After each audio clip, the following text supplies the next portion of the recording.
Hey everyone, welcome to COVID. So today in this video, we will be discussing about the anatomical description of the liver, and particularly in this video, we will be discussing about the anatomical description of the liver in the case of cattle and buffalo.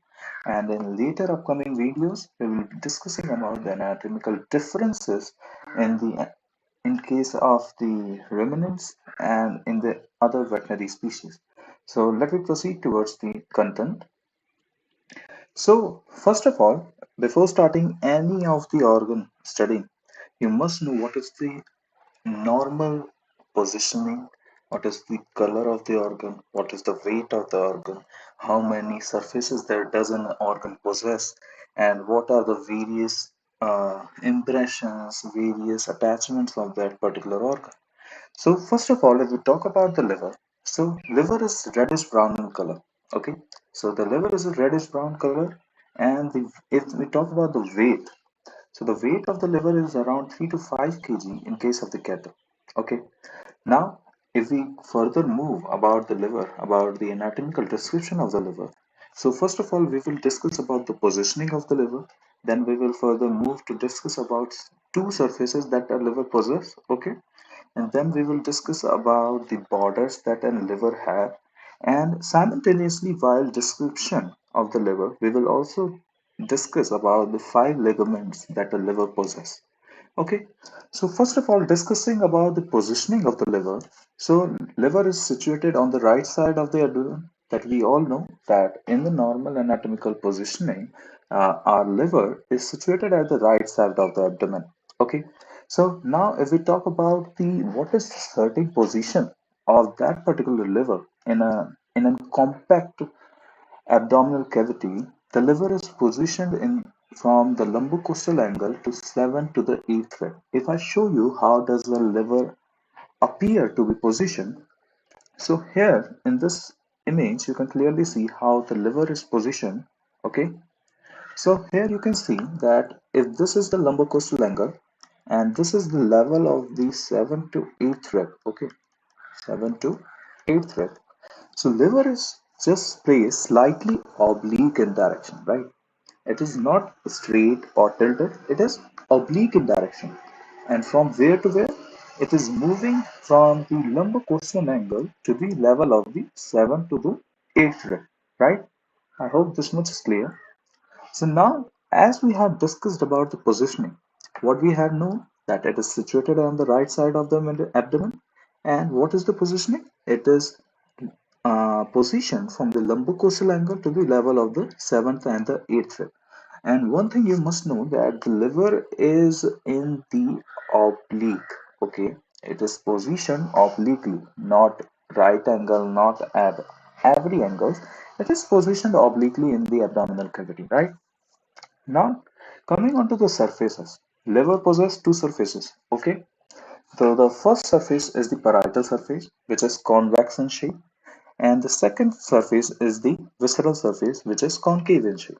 So, as the name suggests, visceral surface is facing the viscera of the abdominal cavity, and while the parietal surface is facing the abdominal wall.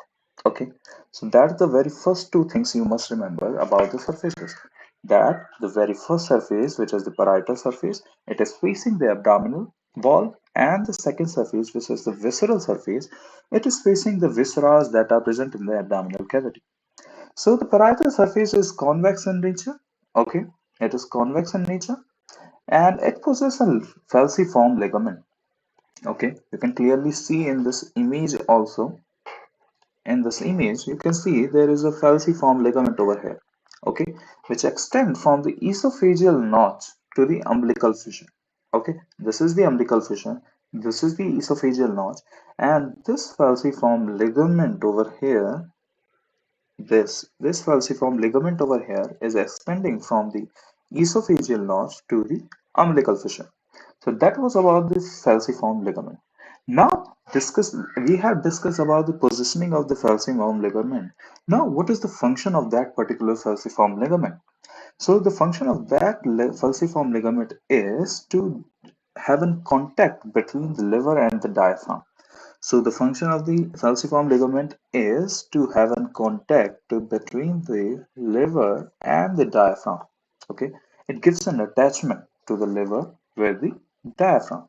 Now, this parietal surface bears an impression chordodorsally of the ribs. Okay. Now, come on to the image that is situated on the left side of the slide. Now, here, chordodorsally means, as I have shown you, that the liver is positioned how? Obliquely, right? And what's the direction? First of all, this is the dorsal, this is the ventral, this is the see, this is the dorsal side, this is the your ventral, this is the cranial, and this one is your caudal, right? Now, what I had mentioned that chordodorsally on the surface of the liver, it bears certain impressions of the liver on the parietal surface. This one is the parietal surface. Consider this to be abdominal surface, abdomen. So this is the midline, okay, and that's how your liver is positioned, right? So this facing the outwards is the parietal surface, and this one facing the inwards is the visceral surface, right? Now, the surface which is facing towards the abdominal wall, which is the parietal surface, so on the chordodorsal positioning of that particular parietal surface, there are certain impressions of the ribs. Okay, so that was the peculiarity of the parietal surface. How you can know which surface is the parietal surface? That's how you can know. Why? How can you know that? Because the on the chordodorsal surface, the caudal and the dorsal surface means preceding means going backward and upward. There on the parietal surface, there are impression of the ribs. That's how. Consider this to be to parietal surface. So there would be impressions of the ribs like this. Okay. Impressions means footprints. Okay. Now certain portion. Now the certain portion of the parietal surface is not covered with the serous membrane and is in the direct contact with the diaphragm. Okay. So means this portion consider as we know that obliquely here is the diaphragm we know. Wait a second, let me paint. If this is the diaphragm, okay. So the parietal surface, certain portion of the parietal surface is in the direct contact with the diaphragm. Okay. So if this is the diaphragm, okay, this is the diaphragm.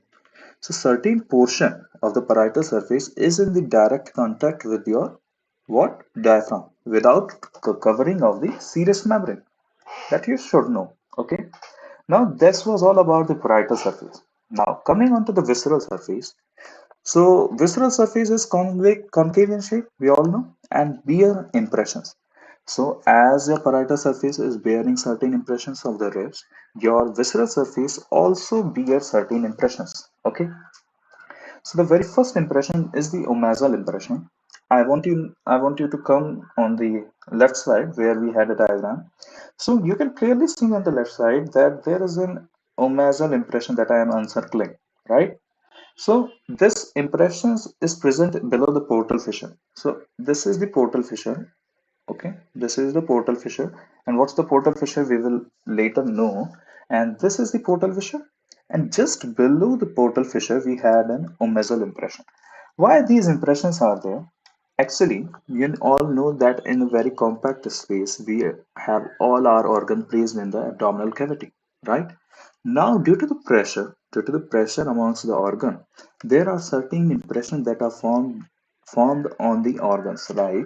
Like consider this to your liver, and just adjacent to liver there is omasum. Okay, so that omasum taking a back pressure on the liver, creating a depression.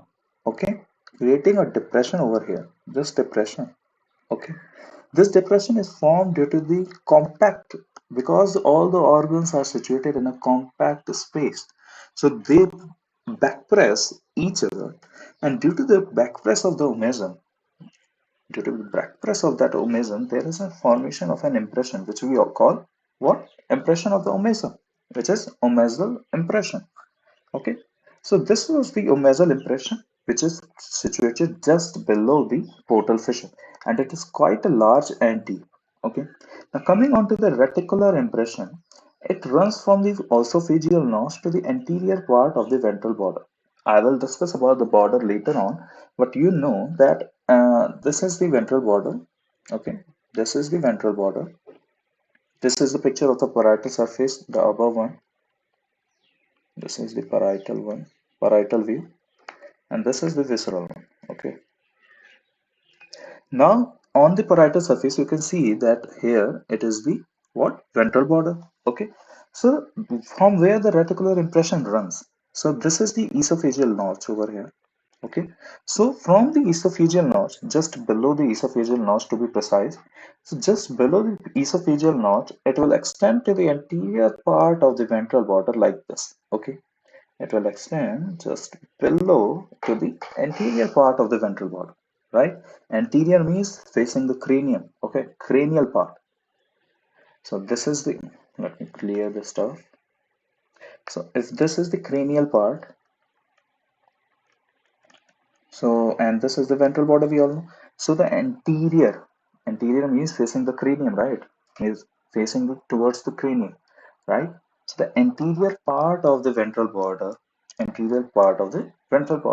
So from where the reticular impression runs, it will run from the esophageal notch to the anterior part of the ventral border, right? Now talking about the amovasal impression, which is the third impression on the visceral surface. So the abomasal impression is present on the ventral aspect of the surface. Ventral aspect how? Now here you can see that it is the abomasal impression. Wait a second. This is the abomasal impression, right? It is present on the ventral part. Okay. It is present on the ventral aspect of the parietal surface. Means situated just below. Okay. On the ventral aspect of this surface. Okay. So how these impressions are formed, I had discussed it earlier about the abomasal impression. In the same way, the reticular and the abomasal impressions are also formed. Now, coming on to the cystic impression, it is present above and lateral to the abomasal impression. Okay. Now, there is a portal fissure also on this visceral surface. Okay, just above the, I had discussed it earlier also while discussing the obasal impression, that obasal impression is situated just below what? Your portal fissure. So this is the portal fissure that I am marking over here. This is the portal fissure and this is the obasal impression that I had discussed. Okay, now this portal fissure, what is this? So this portal fissure is a linear depression. On the visceral surface, there is a linear depression. Okay, there is a linear depression which we call portal fissure or porta hepatis also. In other terms, we also called it what? Porta hepatis. Okay. So this porta hepatis or the portal fissure is a linear depression present on the visceral surface. And just below that portal fissure, what is this? This is the omasal impression, right? That we had discussed earlier also. So now talking about that, what's the portal fissure is? It is a linear depression and serve as the hills of the organ. What does this mean? So what this portal fissure function as? So in this linear depression, there are certain arteries, veins, bile duct that passes, okay, which also known as the hills of the organ, from where the entry and the exit is there, okay. So what's the function of the portal fissure is that it transmits the hepatic artery, portal vein, and the bile duct. Okay, that's what's the function of this portal fissure is. Okay, so you can clearly see that it transmits the hepatic artery, the portal vein, and the your bile duct. Okay. Now, what we had done about that the portal fissure, it is just above the, here you can see, it is just above the omasal impression, right? And what it is a linear depression and serve as the helix of the organ and it transmit the hepatic artery, the portal vein, and the bile duct. Okay. Now talking about that, there is an also, okay, there is also an ligament present over here also on the portal fissure, which is known as the lesser omentum.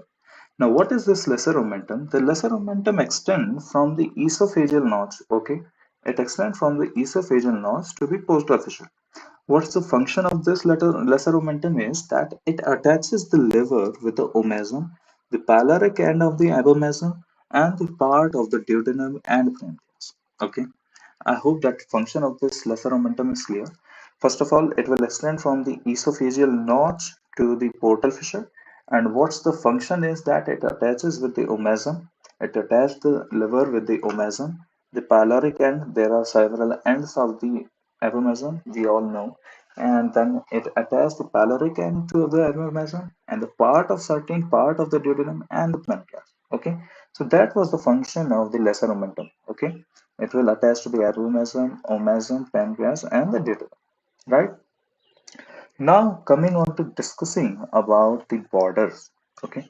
Till now, we had discussed about the positioning. What is the positioning of the liver? What is the surface? And now we will be discussing about the border. Now, there are four borders that a liver possesses. Okay. First one is the dorsal, second is the ventral, third is the lateral, and fourth one is the medial. Okay. There are four borders, right? Now, first of all, discussing about the dorsal. Wait a second.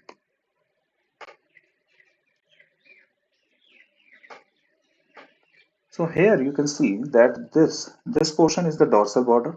Okay, this portion is the ventral border. This is the lateral border, and this is the medial border. Right? Is this clear? I hope this much is clear. Now, as we had discussed that this is the dorsal border, this is the medial border, this is the ventral border, and this is the lateral border. Right? Now, dorsal border is thick and have a caudate lobe. Okay, it is a having a caudate lobe. What is the function of these lobes and what is the function of this dorsal border is? So this dorsal border is quite thick, as I had discussed over here that the dorsal border is thick and have caudate lobe. Now this caudate lobe, what it do that it attaches the right kidney. Okay, obviously just prior means backward to this liver there is right kidney, right? Now that right kidney is attached to the liver with the help of the caudate lobe. Okay, with the help of a caudate ligament. Now what's the function of the caudate ligament is, so this caudate ligament will help the liver to attach with the right kidney, right? And there is also an impression which is known as the renal impression that is present on the dorsal border, which you can see over here that it accommodated in the renal impression. So the right kidney and the right adrenal gland is situated in this renal impression, right? So as I had mentioned also that earlier that there are abomasal impression. So on the similar way, there is a presence of what? And renal impression on the dorsal border, right? That renal impression will accommodate the right kidney, and the right kidney is attached to the caudate lobe with the help of which ligament? The caudate ligament, right? Now, talking about the ventral border is thick, thin, and convex. Okay, it is thin and convex, right? Now, talking about the lateral border is the one that is free, as your liver is quite tilted, right? It is not, I had mentioned that earlier that it is what? Oblique, right? It is oblique. First of all, let me show you that I have told you that liver is oblique in direction, right? Okay, it is oblique. Now, what I am mentioning is consider this to be an abdominal cavity. So the liver is situated, placed like in this manner. Okay, so this border is your medial border, and this border is your lateral border. Why? Because the medial border is facing the midline of the axis, and the lateral border is away the axis. Right? Now, what I am discussing is this is the lateral border, right? This is the lateral border. This one is the lateral border. Okay, so what is the peculiarity of the lateral border is that it bears an umbilical fissure. Okay, so here you can see that there is an umbilical fissure over here. You can see this is the umbilical fissure. Okay, now this umbilical fissure bears a round ligament that extends from this fissure to the umbilicus. Okay, so this umbilical fissure bears an round ligament that extends from this fissure, this umbilical fissure, to the umbilicus. Okay, and this round ligament is an vestigial umbilical vein. Okay, from the vestigial umbilical vein, this round ligament has been formed. Okay, this part is clear. Now coming on to the medial border. Medial border is also thick as the dorsal border. Okay, and have an esophageal notch. So what's the function of the esophageal notch? Consider this to be a medial border. There is an esophageal notch. Through this esophageal notch, our esophagus passes backwards. Okay, means this gives an accommodation to the esophagus such that the esophagus can pass backward towards the stomach region, right? So this esophageal notch gives an accommodation to the esophagus, right? Now caudal to it means backward. If this is the esophageal notch, so caudally, wait a second, let me change the pen color. So if we move caudally, okay, caudally to the esophageal notch, there is an what? Posterior vena cava that runs by embedding itself into the body of the liver. Means the posterior vena cava means it embedded itself into the liver and runs posteriorly backwards. Okay, we all know the posterior vena cava runs backward. Okay, this part is clear, I guess. We had discussed the four borders, the visceral surface, the parietal surface, and all. Now, talking about the right lateral ligament. So, the right lateral ligament attaches the dorsal part of the liver with the caudal part of the diaphragm. So, what does it particular means? So, if we talk, consider this as a diaphragm. This is a diaphragm, and this is the liver, right?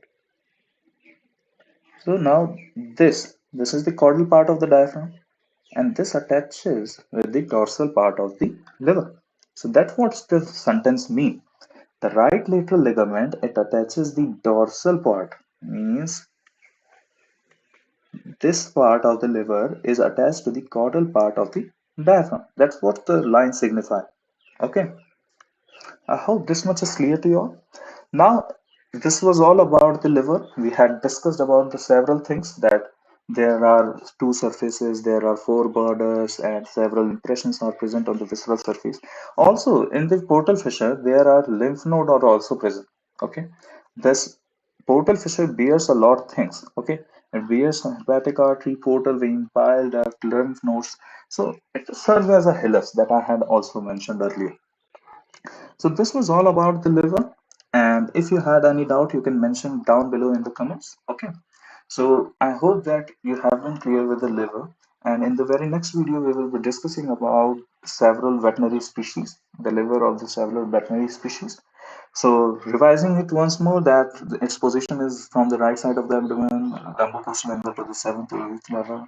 Okay, now the surface, it has two surfaces, parietal and the visceral. Visceral bears several impressions. The parietals have a falciform ligament that is an important point. Okay, and there is a portal fissure also that serves as a hilus, and there are four borders that I had mentioned. And you must know that there are five ligaments. Okay, it is important. Five ligaments. Okay, and learns the positioning and what is the use of these ligaments, that you must know and must learn that part. Okay, now moving ahead, thank you everyone. I hope that you are good with that liver concepts that I had taught you today, and if you had any issue you can mention that down below in the comment section. Okay, so I hope that you are good with that. So thank you everyone, have a nice day ahead. Thank you.